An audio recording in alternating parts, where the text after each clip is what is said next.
অযত্ন আর অবহেলায় কিশোরগঞ্জের ভৈরবের ব্রহ্মপুত্র নদীর তীরে পানা উল্লার চর বধ্যভূমি।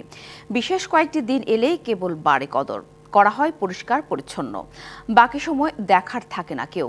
এ নিয়ে ক্ষুব্ধ স্থানীয় মুক্তিযোদ্ধা ও এলাকার লোকজন। ১৯৭১ সালে কিশোরগঞ্জের ভৈরবেও গণহত্যা চালায় পাক হানাদার বাহিনী।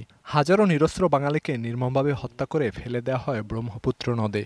স্বজনরা কিছু মরদেহ পেলেও বাকিদের পানাহুল্লার চরে দেওয়া হয় গণকবর। ২০০৬ সালে বেসরকারি উদ্যোগে এখানে শুরু হয় স্মৃতিসৌধ বানানোর কাজ। পরে মুক্তিযুদ্ধ মন্ত্রণালয়ের অর্থায়নে শেষ হয় কাজ। মুক্তিযুদ্ধের স্মৃতিবিজড়িত এই বধ্যভূমি পড়ে আছে অযত্ন আর অবহেলায়। চারপাশ ও চত্বর ছেয়ে গেছে আগাছায়, ভেতরেও জমে আছে আবর্জনার স্তূপ। বধ্যভূমিতে আসা রাস্তাটিও বেহাল, নজরদারি না থাকায় এটি এখন অপরাধীদের অভয়ারণ্য। স্থানীয়রা জানালেন, কেবল বিশেষ দিবসে বাড়ে এই স্মৃতিস্তম্ভের কদর।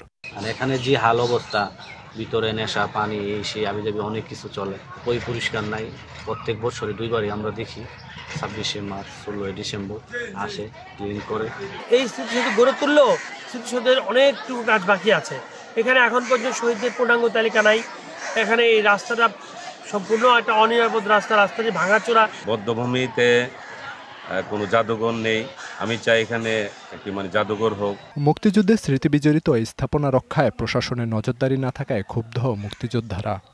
যখনই তারা এই সময় আসে তখনই মনে হয় যে এগুলি সুন্দর করে করা উচিত, কিন্তু পরবর্তী সময় আর এগুলি কেউ মনে রাখে না।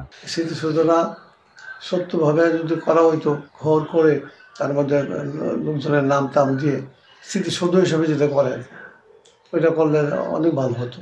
স্মৃতিবিজড়িত স্তম্ভটি রক্ষায় প্রশাসনের উদ্যোগ চেয়েছেন স্থানীয়রা। DBC news desk.